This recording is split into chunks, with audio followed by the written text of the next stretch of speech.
bisu ma be ya we negbima if I no go ya sunu ne ma ya wo ge negbima ne because emi ga sunu dia koma no dia koma oge negboma ari mu ogugwa isegbero ma segbi yo ma avi oge negboma so iteniga wa laho agbona na ni majina emu agbon yo wa nego ibe nu egugwu alo no wa kon we at that moment igo ni na agwe e ka ge too flat nu bo o ma evie hujo e ka gwe egedege na ni aba emi do ni oni fi ojo ufunoro agagige ayale ba be go gbe ibuja e ka go ni no nta pa so ka we mi jo gba e skupia okpa wa fian di e ha o bo pa ye ha o ge stew e ha ni ke ogun woni ba mu abo wa pa ní Nigeria ba mu a ti fe mi won pa ege ni mana na re ege ni ewan ero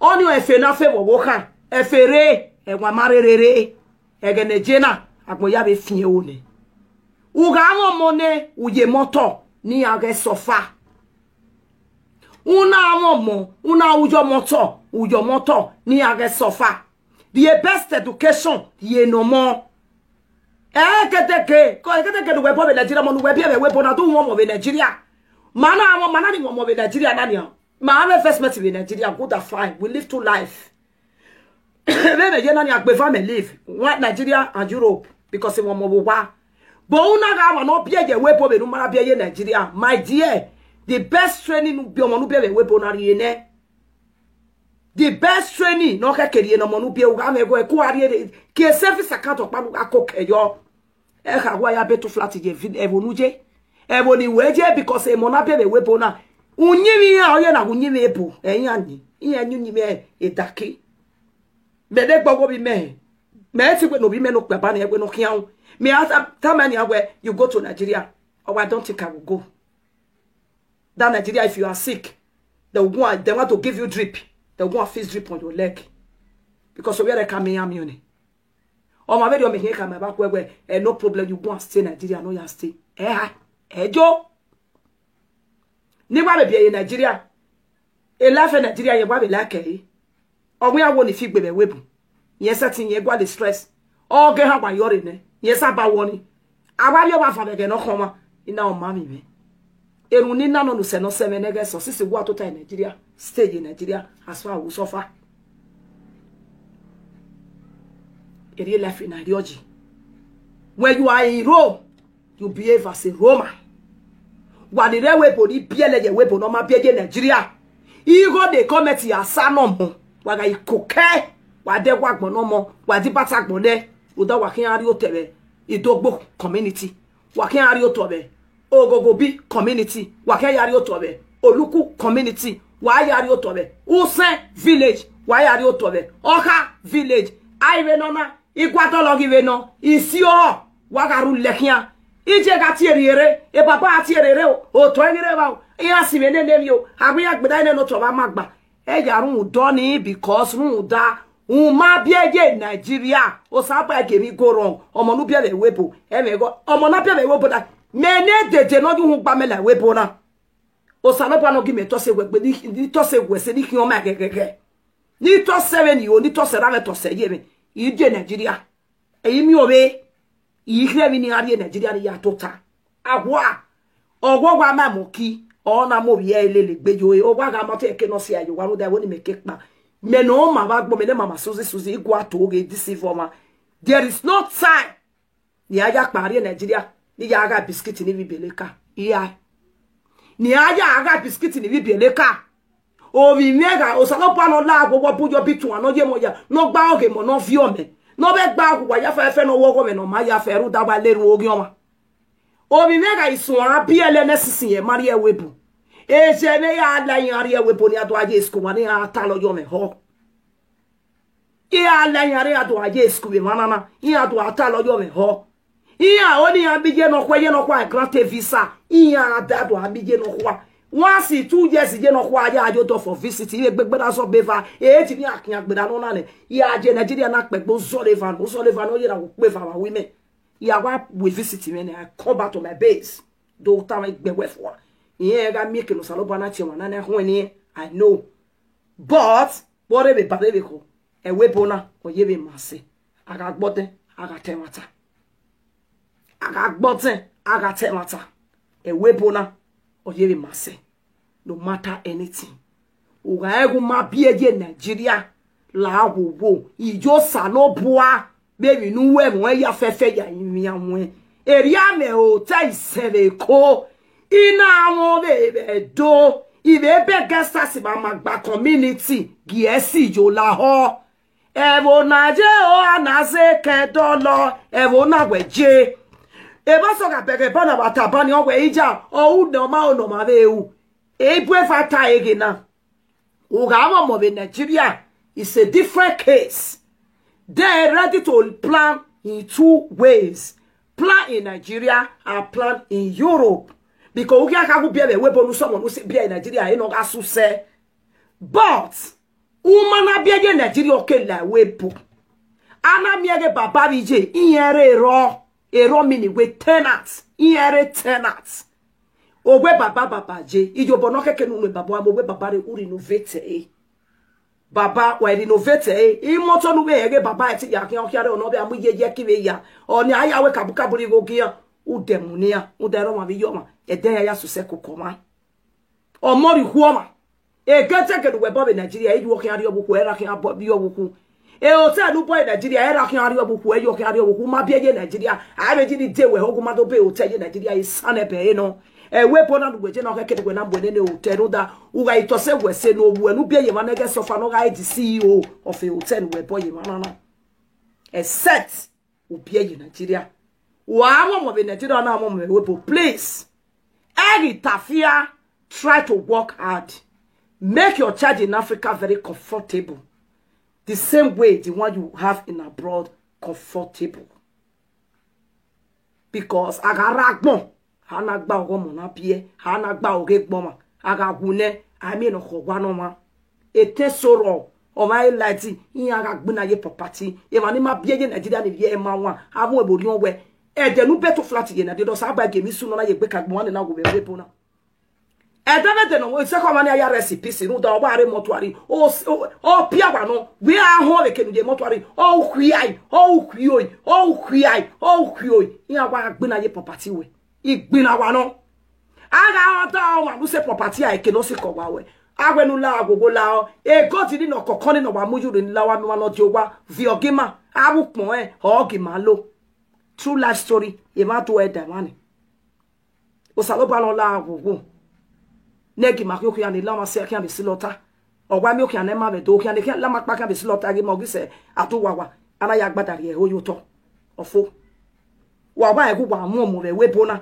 plan a future no ma plan a you talk live a good life anyone live even like a slave e wonuje u ya pay maso ya je Nigeria no weje oje be na me wo ma no re koma we hiberi oni o magu uragbon wa kian okiare wa iga live ye we bona e o gene u hiore wo bie u do lawa wo ge ha wa bo kwa pa Nigeria we mo mo wa o te baba bi je mo wa o e oni ka o just where you one way love we bona I don't even understand why imi obe I are back igba ka me we na we low me ugbeso low of 20,000 euro or 30 we aya una ye ya bo pa Nigeria we aya ha dem ye ga win na be mana ya se gun we ise he o ha be gun me gi mo hi ba be ti ado banasi ne baki ba bi go ni ya bo wa Nigeria erere me do serio a school won salopoa if your owner has nothing to do with education e ma so aje school ya ga gon je ni pepe ye ni san o egbe wa ge uga ipa we se bank umwelo we igba mwelo to our business you e business ka o ina ta wa be na we be no ejene na we you only take a business in Nigeria o ta fi me na we gbe ne mota we gbe we e Nigeria meji abia we po ma meji na we gbe imu we se uno ese he Nigeria ni be ma gijo le mo na bia me la Nigeria se e ya gi fien o iya ke so agboku kenwe e Nigeria me geleje mi aja ke business you do Me o no like people Nigeria I travel come out say pa. Mo no like Nigeria na you every time. We are here gele ya operate business in here. Me to be me na take be me tota. All that for me na we business in ya get awe we bona. Ye ahun. Merema. Me ya we business in Nigeria. Abi every month ya jo. Ina we ye ga me business e boy jo. Igba fa be booking. Gana ka we keso me be different in mo Nigeria no kun ban. Ya ke business o etin handle e. Because he won't move in Nigeria. But whenever move in Nigeria, where you want we low, we go so 20 or 30,000. We are about in Nigeria. Where do you say? Who are balance? Who are balance? Who are not coming to say? Who ma pay? Aka ya nyare ni aya bi we. Iya be boya mwe. And what ile? Who that we be? Official address where all. What the television? Ukina de adu. What the fridge book no day? A property when you have here, making no ma be sabe kama gigo na yakin o ma yese gigo no ye me ma e. A partition me do gbo abawosa no muru. So my dear people, imawe no maro parokpa we ni Africa, wa ge fie gbe de yomo nu da o wa no fie me gbe de yomo nu e de amu na nwema yare egwasa wa da me obe ni yata na u ga ma no bia je Nigeria na bia je wepo na mu egbe no ya live two life the same way I am living. Wa uje Nigeria uye webo nwa la women of Nigeria na winye dia webo ka jane o winye mu ye ti woke ina ke business iban iwo bi me gaga kokko awe officially eni egaro me Nigeria ma me setin ari ejo ya give account ni me igba ima be conclude be come egbe a profit in oro okay ya oge yin on your conclusion give me yes then igabi awe bi opa be manani igba be egbe ni kwa be manana igba be egbe nore ma no vive nore manana iye onya ikata bugwa derio ebi ati oge bank details even na na message gi o ma pay salary no na na a lot ore phone me ah obi mi arogwa e bank contact me daji yan daji omo ge o igbe no daji many things owo me yon daji email ogo me ve no refon me e di ore phone oge a message gare ye na we mama you see this message ugbeso we yes beso we you receive message when me alert anything message did amie we may or anything no concern me bank when me mio e di o mio o e tikin awe anything ato na the message gu me ne I ga mio o we na no re mana mi no re Nigeria mi o no re mana o mio. So I will also my no remana yet with security ne shoba can in out of woman or home. I the neighbor beer, yeah, why the beer, a bonus insurance you talk. Yes, because if a very have a weapon, but if no said now, we have a my boy, Bawe could be. No, that we my way, or your talk. Imaya o Kovira Movi Mokpano document Bao, no, yeah, we are koi bad side. Even saying you have a ten on the but okay, me because I believe without a problem, okay, equal your gomeja, convenience on my way on your sea, you only are put down anything did you or remember my cause near one on your sen nagi understand me. Don't I want Salaba give me a yet be here. Anna give me where a terminal supporter in a women nije. Me said de here as a mother. Yes. That is it, my lovely people. But when you have your children in Nigeria, we give masoro ya pele Nigeria na yake ade. Ekeso wa lugai. Wa meti uyo wa ruda moro wa. Any lugai or family business. Any lugai. But oguma biye Nigeria. Umo tobe Nigeria. Umo mokpanu biye Nigeria. Please, my lovely people, it's not advisable in any way to stress yourself or the name where Nigeria. But if you have extra money that you don't want to use, you go to Nagi or SS where you go now with the sufficiency where yes, I am really certified. It mene. I am okay. Ya kedi wa mena jukpo ya eti jukpo wo. Kedi wa mena ni emi egbe ya mu egbe ya eti mu egbe bu we. E beti no my love ye television no my pien yo pienre. Iwa me moto na be eti be de. Una afi. Una live comfortable. You can do anything in Africa. No problem with that stress. But all we ma Ghana ya to tagi palo. Oh, when you bet in where you are here, Iwaga Mwegbe ya Ariku ye, you pay less than €150, where you get 25 euro, the 5 years. Iwaga yi dipate €90, €50, Uyada so mi so woroge €15. Where is the kinyo fian we evi miawe, Odorie we be high. Where is the betu gugwa lesi betu slippers no avio you both you are wa extra slippers no agba. Iwa gari kuya ga mu epo na ti e fliga bag we gwa lepe epe o lati se na bo iteri e bo.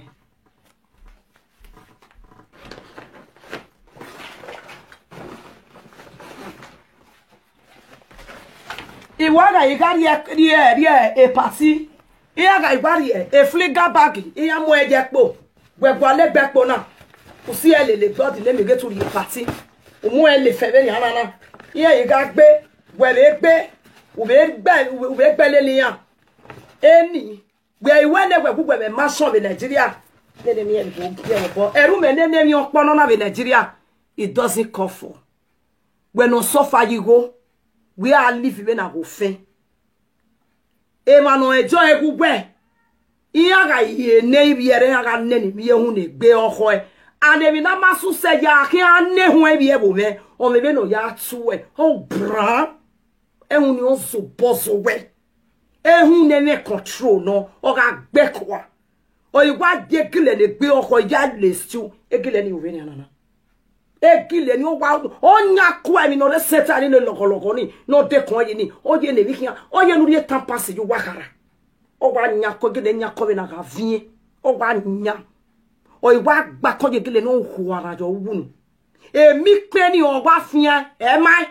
o gba fian be no igba mweju won me ni o we be na we be iko na ma sofaji agaja le be no ko me ri alu e o gege e ma mi mi ji go ni ugbe so to e lo ko pa o mu small ball pa ni gbe oho e o we my sister go bring tomorrow na no worry if you finish my sister go still bring because my the sister ya kwa ye we re mo to ye mi ken ure ma to ye mi ken wo awon ibori o we e day Evalu weru da e sofani inya dodo no wewe waji go we ya hu inya dedo jo ma be ya we competition we ija e u gba bo mama o gba padopa ya ge nene mi unu no go ba ri go me ne do gba se ni gba me street ni de ero a be ru do wa create ero ino de o si no muke oge no ma ele eyan evaki ijo bonari eni ro wanari eni jo ma u ga gege baba bi je retenant u ga de 50 by 100 ou e code boy bungalow e baba bi je garu wenu daga bi omo be bi oma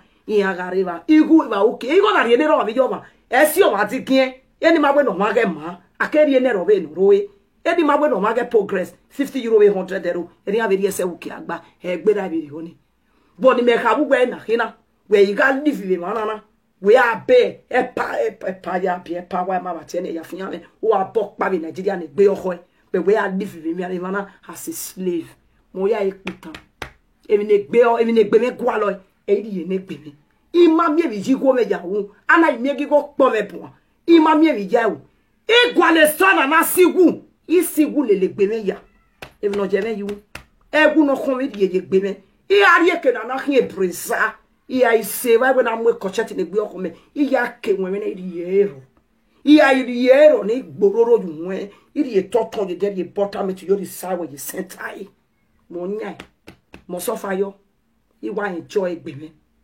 e fu chicken ga kon me ye wa de fu chicken ye wa mwere ya kin anya no ye wa popo na ri eku ye be foka wa foke be ku ye dede na kemi oni ai bo ati ni be bo okay wo e gba nyo kokko nu nya be ni na nwo yu nu gba kon yo u si e wo gboloko ahon we yo e wa ba me ge ka le kokko wo nu ya le stew sauce wo nu wa gbe we gba vie mi ya fefe de one wa be mweru unya no e ye ba ye gbe Aruda my de no gbe back way. Do not have enough money, no excess in it. What is your baby you want? Only a problem.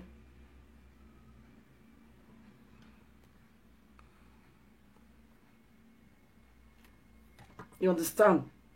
So that is why. Yeah, so you are right, our brother John Osagi. I cannot because I want to help one another. I also need to take care of myself. I also need to take care of myself because when I was in Africa, nobody cared about me. I have a lot of sisters in abroad, they never take care of me. But I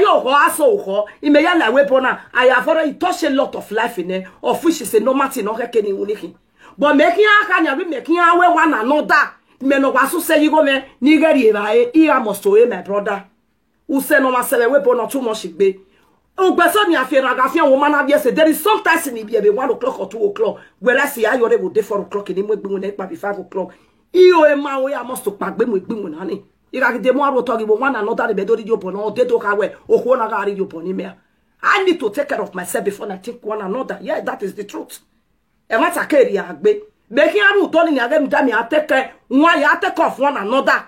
If I come any guy, Mr. My brother, I have to take care of myself. You can honor essence to give anybody is not the problem. I'm telling you. Happy foundation or happy anybody, that is not the problem. When I have been doing it before, it's no problem. But all that make me because my brother or hiane. Take away me marry okay we put in here. Any case of 24 years in the web, it's not a day job. I need to take care of myself. Yes, they got women I with the Meren Nigeria, men with many big hobby. Make you more party to my way taking anybody. But I never think so. I am so happy with Saloba West of that, but we let me or Sabie. You let me go Saloba or raw. You let me when not the Alva Bona or Dara Nakia. He was Salopa not yet in me. Did I like Webu? Ya can't hear me no one, a Koyagari anyway. It were. Give me assets. So for me to give one another, to me, it can't tell as a crime. It can't tell as a crime. But when it comes to myself, it's myself. I do take care of myself at the right time. Oh yes. Because I am going to carry my cross.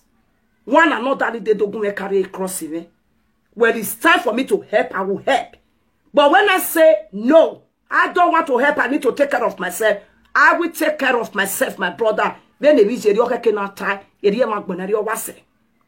yes. Yeah, here do come Nigeria we are jagging because all giving a joy. I'm always happy when I want to give. But always a certain time, so when no, a year it's my year. I need to enjoy myself. That is it. You can't take care of somebody. You are demo roto. You are whenever I go on it, I walk by my walk on the gym, on your pomea, uno. But my name, Yamiagami on a sing. And then I go all up with my brother. Anybody have a key foundation, don't ever not time. If you are a man or a woman, you have a foundation, please do go and work and take care of your situation. It's not my situation. It's your own personal business, not my business. Yeah, only help foundation and not help. Ima only help you have to rain you tell or no so far my with your bonafo and you man benevo enjoy my brother. I reply you because of your comments. Then the Nigeria way. Or what's that comment in Ubeba arrest my case. It always say my brother, that is it. That's it, me man or do no ga ka we bo de petrol slippers give me. Make a way give me a weapon or maro. So making a meeting done in here, for example, don't be your team of Pagado, no mammy go to school, who they here with your body foundation on one another back, the mesoti many ni yari no my boy, and me about Bonaga, where Bama we are being. Agagu, a bomber we are being. There was a time I was really supporting, I never cared. But if it's second, so now bring it when no. This is time I have to change. If you tell no work, give me parity me. Even nigga only because Namudiake, Mudia Homa. So my lovely people, who are suffer you go away. Chop your money. Take care of yourself. A perfine be or dene boy. Or you know max oh Gani 170. Ya wo. Upon a be or ye boy my tea. One extra no are ne man weti ya kokema problem iro. But let yourself and your children be your first. Number one priority. Avec be me buy. If you do me, that dog any title or me right no yarwe life it okay yarwe me no concern no no which una even itana am I be pure man no be me buy. That is the truth. Anybody tasena, if you like it, you take from inside. If you don't like it, please egg me buy. See a ye page me na tamata the page on my telephone. A phone Yahweh life it you Emma. Why you have any work woman or my yafe ma be babe koko you mama we need to support you. Then why ya support him oh why ya man ne phone ya done be mo you charger. Because he met aro e phone me lo na me gi mo sister na we go the scream that way. Or where they no na hina we S10 abs ne they no na hiwo S6 plus. E wa be mo no pala dia e gwe J8 o ge na wa gbo na roto we scream ne na ro pa gi reki. Na e we ki o man. Ikikele doge gbime I women no makwe sevi me ye yo le phone tazo sorti eti do but igwa lo but ni ya eti lo ina we no I won't buy it agara gbon ana dole gbon maji anybody if you have a foundation la wo weti wa hewe imano royo pak ya be support e de ga gbegbe be mu gbe na no ari wina u ga imu no I receive a salary ya support a foundation we o mana eti support e se ne foundation ai emi laughing na Nigeria e do that matter. My lovely people around the world, you don't know so much. No second, no rame. Ima yaga ma. Magi gugu pai. Emi ya fefe no ima ya ni ma no ima di ma do gwala me wepo na ti ma ga mi o. Maga jo mo magi go me. Magi fian gujo wo kan gu pai egi gbe ma. O mo gi guji ma wa egi yo bo geke na amu ovi imagine ma. Ima ga ma. O gbe ni ma ya kian re wepo na ma ya kian re Nigeria gi mo peti ma. Bu ebi bi ma wo wa no wa la ye do no so much. Ni ma ri aje wa ki ma we bi ma.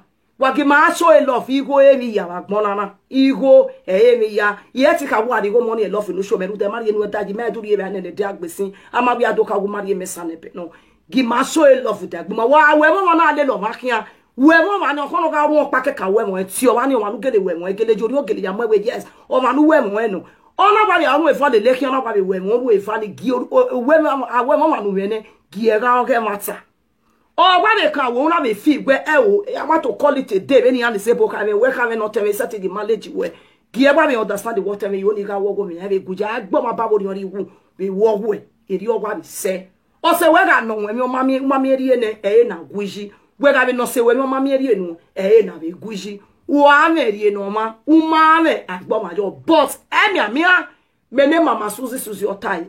Dagger to coco, talk man or work back. No will be away at a mammy a day wa give your twin or come away ye mesisa equena family again one eye and mama Susie way a gilly tie.